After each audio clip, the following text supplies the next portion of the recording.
Mungkinkah streaming konser metal?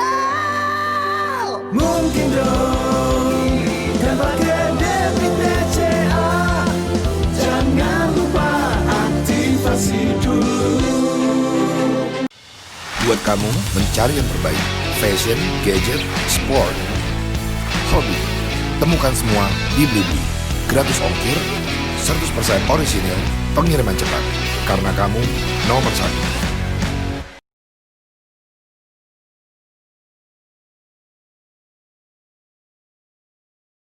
But for me, what was always absolutely critical was upholding the brand values that I had created for Millionaire, and being true to those at every single point.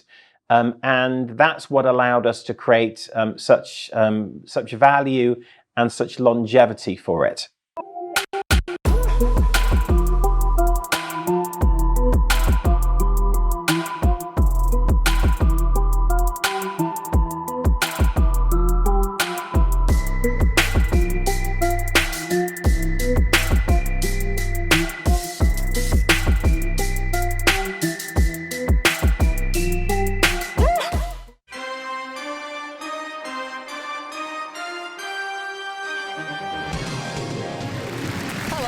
Welcome to an extra special hour-long Who Wants to Be a Millionaire? Let's lock it in.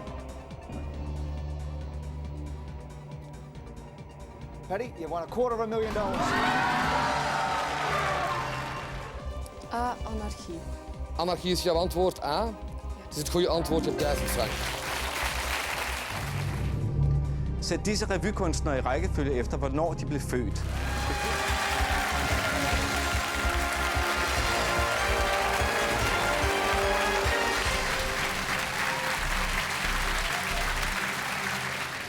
Vous ne suivez pas votre intuition.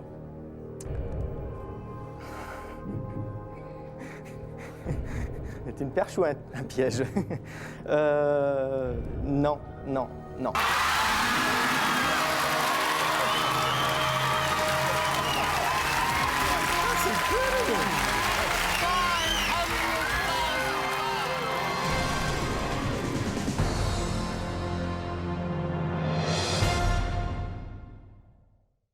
So Adrian, we are all very curious to know what is success. Can you tell us a little bit about yourself and about how you create Who Wants to Be a Millionaire?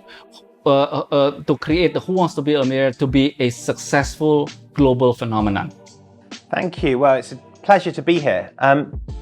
Millionaire was an incredible journey to have gone on. It's a long time ago now. It was 1998 that we launched it. And the idea back then of creating a brand from a TV show was a very uncommon and really unknown thing. And don't ask me why or where it came from, but instinctively I recognized that there was a greater value to Millionaire than just being a quiz show. And therefore my whole approach to building Millionaire was to approach it as a brand and to treat it as such. So I knew that we had something very special. I knew that there was great value from this IP that we had created. And therefore every decision that we made in terms of how it was produced in every market around the world, and I licensed it into over 100 countries, was to protect that IP and to treat it in a way that elevated it from being just a television quiz show, and giving it that protection and that authenticity meant that we could create enormous value both on screen and off. So Millionaire, you know, I built it into what became $1 billion business over the course of a number of years, that included, of course, the TV show itself, but also all of the ancillary areas of exploitation from mobile. Back in the early days of mobile, you know, 1998 when we launched it, it was the very beginning of the internet and it was the beginning of mobile. But by 2001, we had 100 million users in 60 countries playing Millionaire mobile phone games.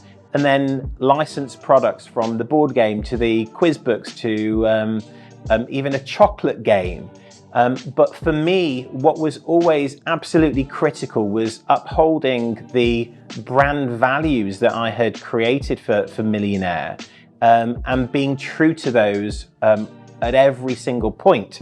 And that's what allowed us to create such value and such longevity for it. That's very good explanations. Again, you mentioned it to be in how many countries again? 90 over countries, right? We licensed it into 107 countries. I'm not quite sure how many it's in right now.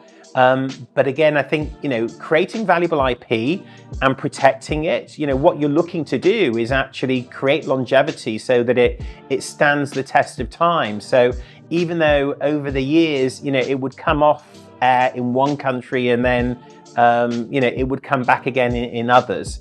But yes, over 100 countries. And it became without shadow of doubt, it became the biggest entertainment format to travel the world. Historically, most formats came out of America, they came out of the US, and it was very rare and pretty unheard of that something that had been created in the UK then traveled the world.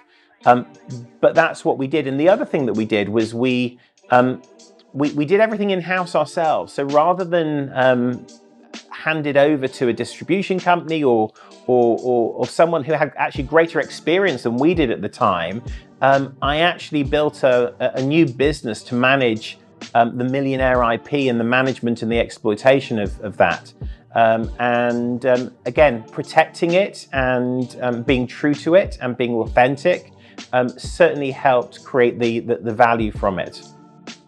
It's not easy when you have a certain guidelines. Yeah, and then you try to adapt it into a local version. But again, staying true to those guidelines, to the brand values. Yeah. I mean, what is the secret to make it, standardized? You have a standardized format, but at the same time, try to be more relevant also to the local market. That's a really interesting question, a very interesting point. So I think one of the things that we were able to do, thanks to the success of Millionaire, when we launched it in the UK, it became a phenomenon overnight. We actually launched it on a Friday night, and it played initially as a strip. It became an event in the schedule, so it was on air for 10 nights. And we actually didn't get the ratings until the Monday because you don't get them over the weekend. But what we saw was, when the ratings came in on the Monday, it started with a 40-something share and it went up to, in the 50s by the Monday. So it became an absolute phenomenon in a very short period of time. And so when we started licensing the format into other countries internationally, we were able to dictate, we were able to say, if you want it, it's on these terms. And that wasn't said with arrogance. It was said because we'd actually spent about 2.5 years refining the format before it actually went on air. And so when it launched and it was a success, we were pretty confident that it couldn't be improved upon. And as I say, that's not said with arrogance. It's said as a matter of fact, because we had literally dotted every I and crossed every T. And therefore, if we had allowed our partners internationally to make changes, they would have been making changes for change's sake and potentially undermining and weakening the format. So we were in a fortunate position that the success of the show in the UK allowed us to be very prescriptive in how the show was produced internationally. But the beauty of formats, of course, is that, whilst the framework of Millionaire remained the same, and we were very prescriptive, as you'll have seen from the video, with the lighting and the set and the music, all of those things were hallmarks of Millionaire, which had elevated, a quiz show from really the sort of the lowest rungs of the unscripted ladder to something that really was had never been seen before in terms of production values. However, in every single market that we launched in, the format and the program was absolutely relevant to that market. And the reason for that was because all of the questions, which of course is the heart of the Millionaire format, were localized. They were relevant to the culture, to the country, and therefore, you had sort of this wrapper which was centralized, which was identical to every other version of Millionaire. But actually, in each market, it was very much their own. And I think that's a really important part about when you're creating IP and trying to create value from IP, you have to make sure that it's relevant to the audience. And, for as big as Millionaire was, which transcended any one country and any culture, actually at its heart, it was is a very local program. Yeah. I mean, it's not easy to create global standards, but again, try to be relevant locally. I really admire what you've done. Who Wants to Be a Millionaire? You have a set of, format in different languages. But again, when everybody sees it, they can tell immediately it's Who Wants to Be a Millionaire. I mean, obviously, it's not easy. To do that. You have to talk to your local partners. I had a hard time in my previous job to do that. But how hard it is for you? Maybe you can share a little bit about the experiences. I will. It's an interesting point, and it brings a smile to my face. But at the time, it was a tough one because when we launched Millionaire initially, we insisted to our partners. We did about 15 or so licensing deals with broadcasters in a pretty short period of time. I think within a month or two of being on air in the UK and having launched, it was such a phenomenon that we did those licensing deals very quickly. And at the time, we were very insistent that the set, the music, the lighting was identical. But the chairman of the company actually didn't have such a big issue with those broadcast partners launching with a different brand identity, a different logo for the show. And so those 15 countries went on air. And again, in every single market, it became as much of a success in those markets as it did in the UK. And I went to the chairman one day and I said, look, I think we've got an issue here, which is, there is a potential to build Millionaire into this global brand, into something that's never been done before in the world of entertainment television. But I felt really strongly that in order to do so, there needed to be a global brand identity. And yet, these broadcasters, in major markets around the world, in Australia, in Germany, they'd launched with a different logo and they'd spent millions of dollars or millions of euros, on promotional campaigns and had stood the show up. And but I felt really strongly that we needed a global brand identity. So with the blessing of the chairman, I went back to our partners, all of whom had already, launched the show, and said that I wanted them to change their brand identity for Millionaire.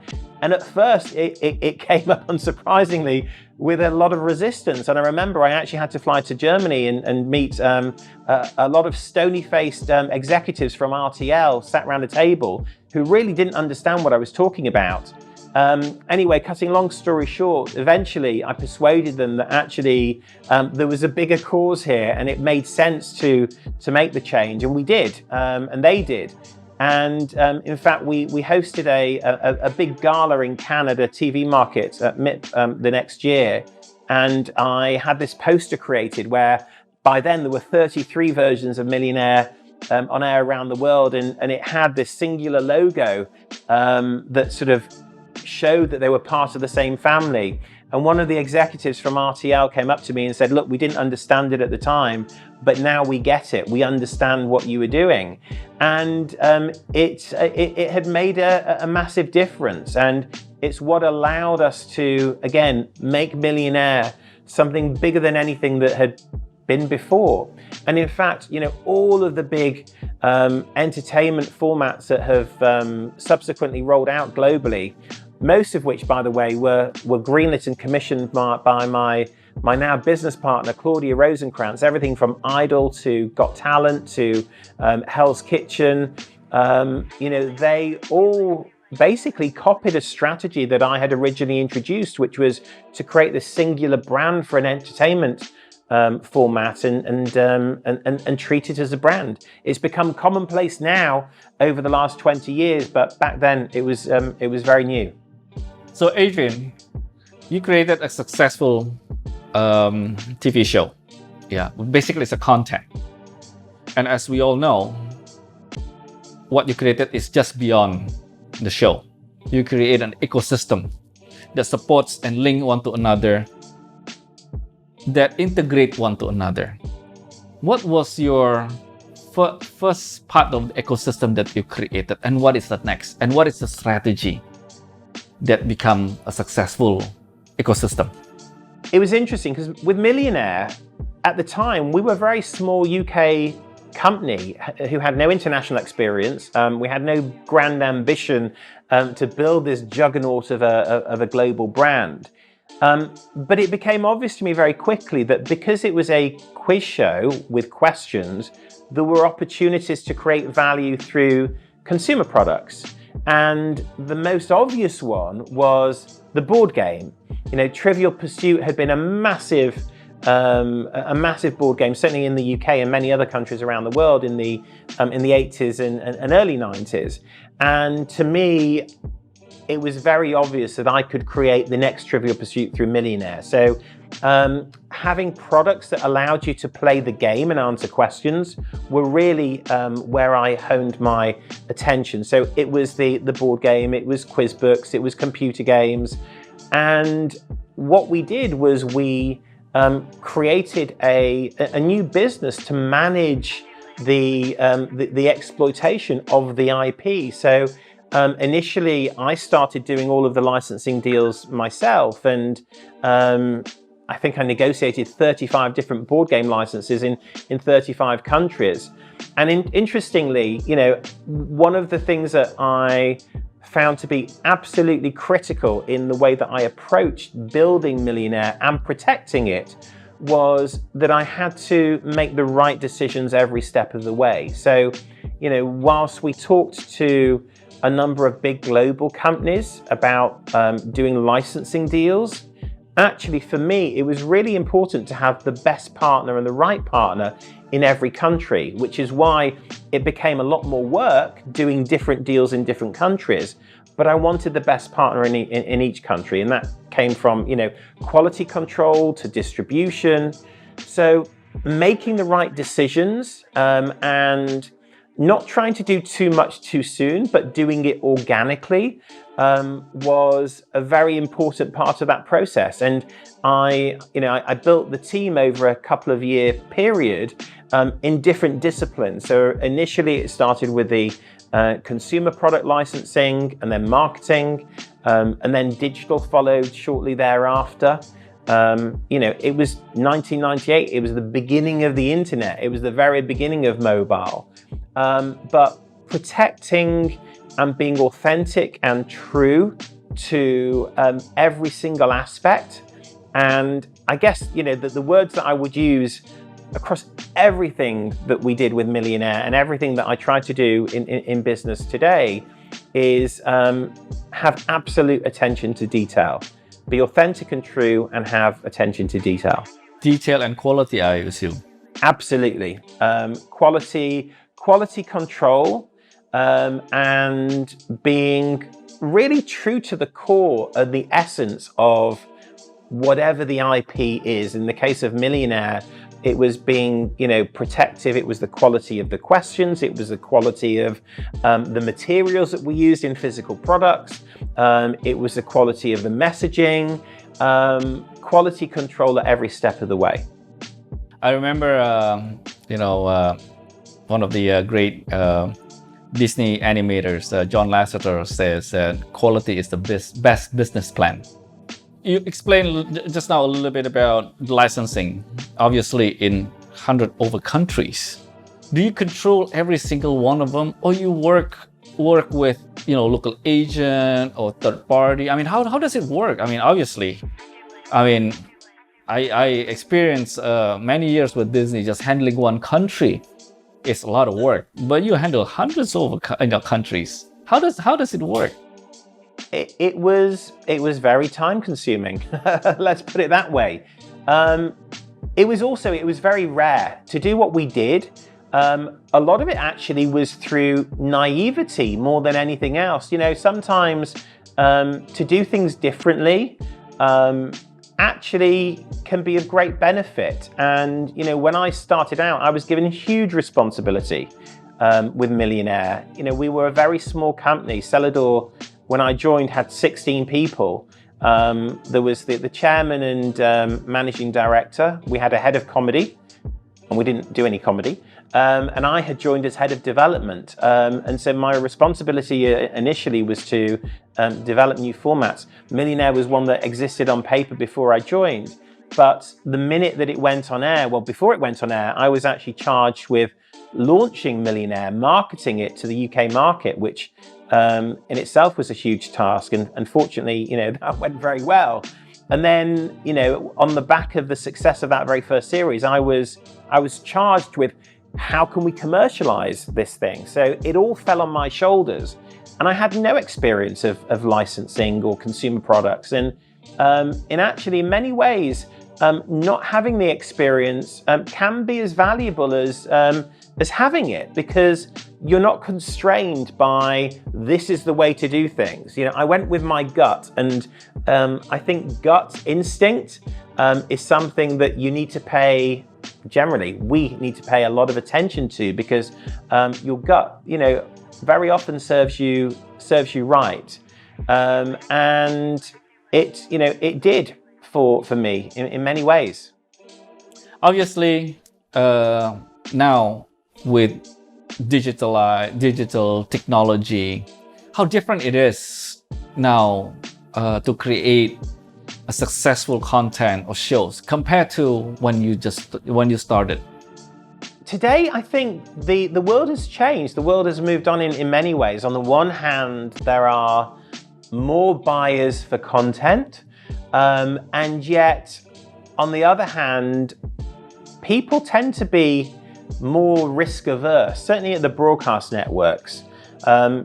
My partner, Claudia Rosenkrantz, who greenlit Millionaire and went on to greenlight all those massive juggernaut shows, she was a rare phenomenon in that, she would take massive risks, and she would greenlight shows without being able to pilot them. I'm a celebrity, get me out of here. I believe she had to write out a check for £17 million without having the opportunity to pilot whether it was going to work. She had the courage in her convictions.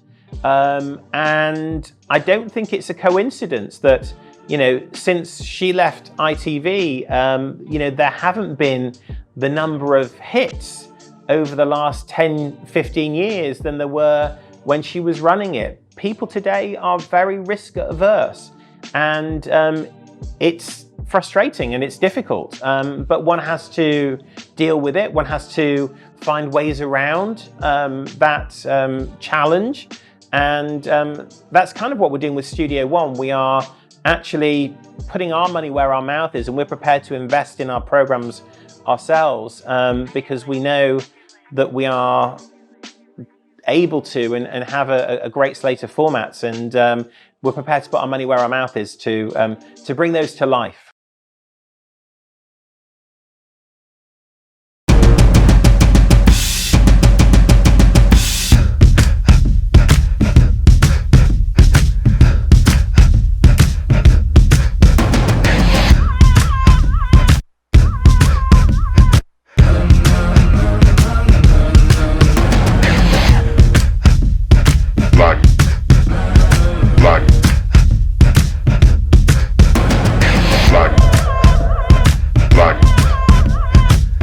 Cooking in a burnt pan, you fucking dick! What is that?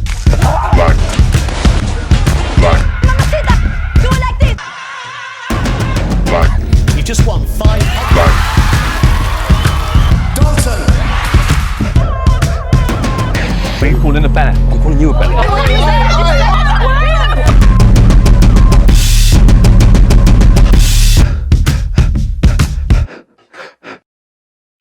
Adrian, I have a question. How different it is when you were created your first show and make Who Wants to Be a Millionaire a global success to today digital world with YouTube, with internet and all that. Wow, how different it is now compared to before.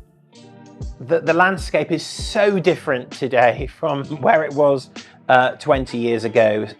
First of all, back then, I think generally broadcast networks were more willing to take risks than they are today. Certainly in the case of Claudia, she took massive risks when she was running entertainment at ITV, and she had these enormous juggernaut of successes because she was willing to do that.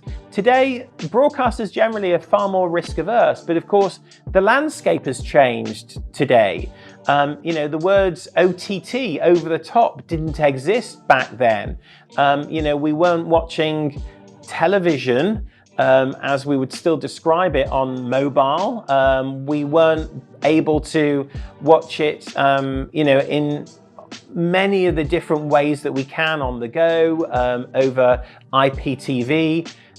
So the landscape's definitely changed. And, it's one of the reasons that within Studio One, as well as creating what we hope will become the next generation of massive unscripted formats that we can build into big global brands, we are also effectively taking things in our own hands, and we're launching our own over-the-top networks, our own broadcast networks in different content verticals. And the first of which is we launched over the summer during a global pandemic a live rolling entertainment news network called Lit.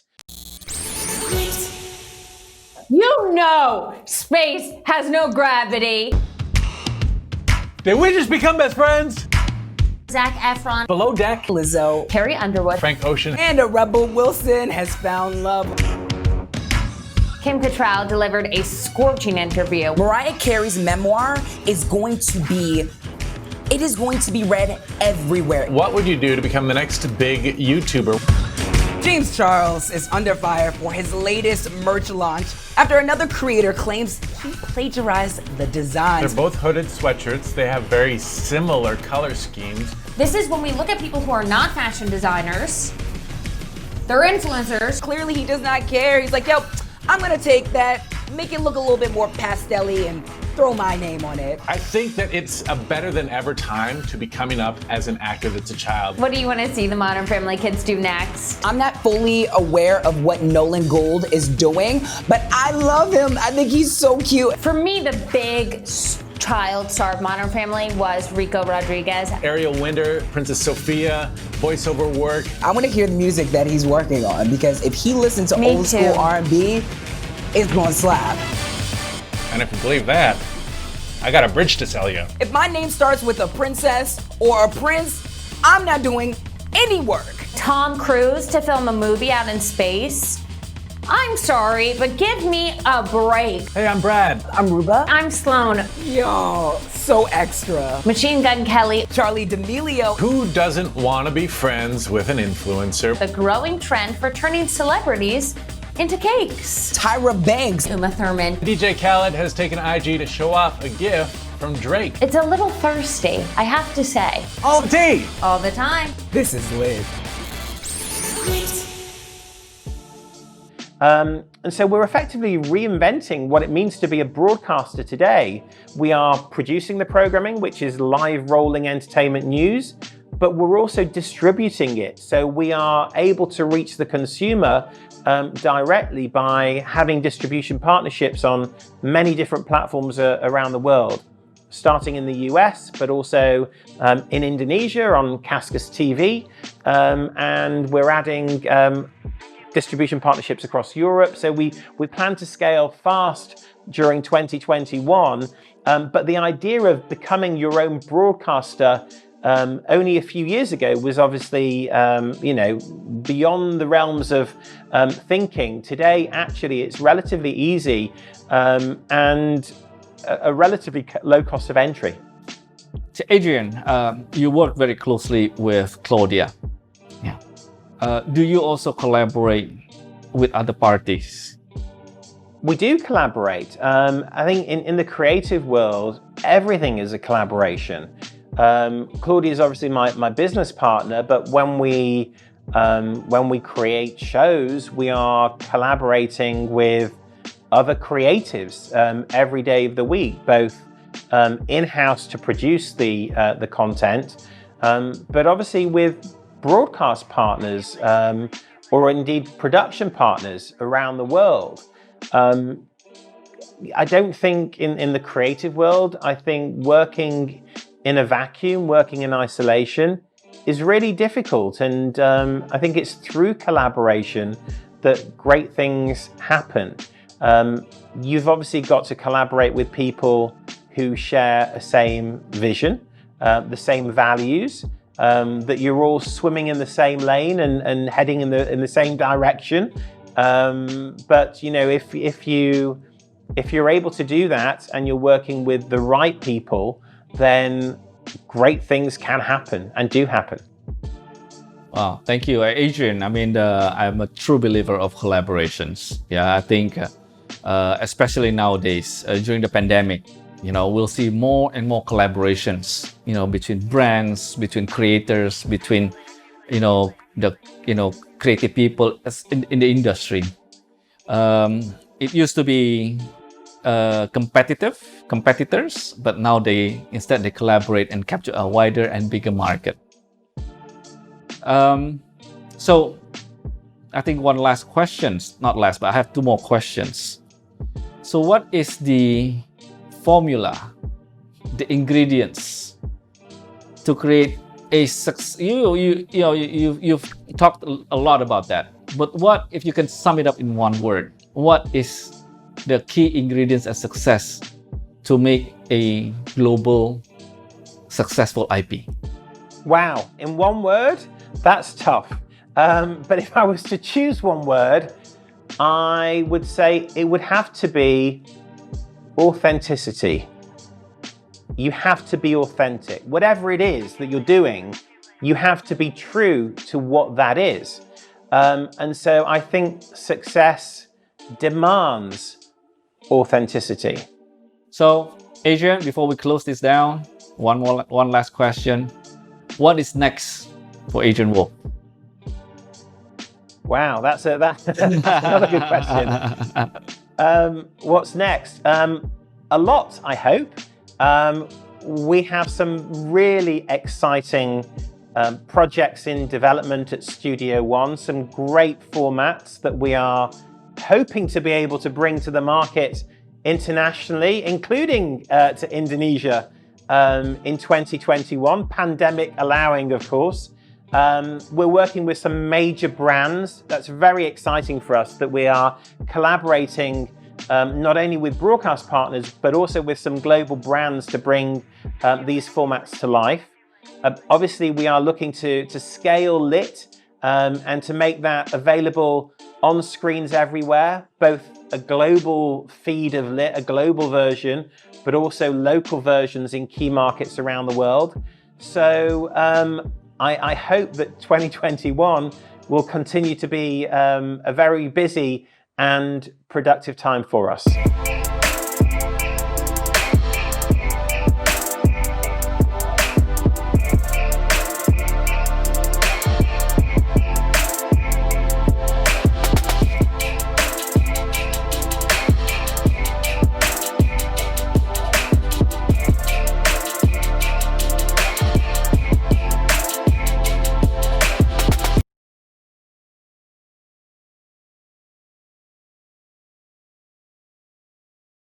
Mungkinkah ku bayar tanpa sentuhan? Mungkin dong, hanya HP yang kau sentuh. Bayar belanja tinggal scan QR aja. Manusia zaman dulu dan sekarang kebutuhannya berubah. Dengan jaringan baru 4.5G Axis yang terfiberisasi, kamu bebas berubah jadi apa yang kamu mau. Terus berubah, kenapa enggak?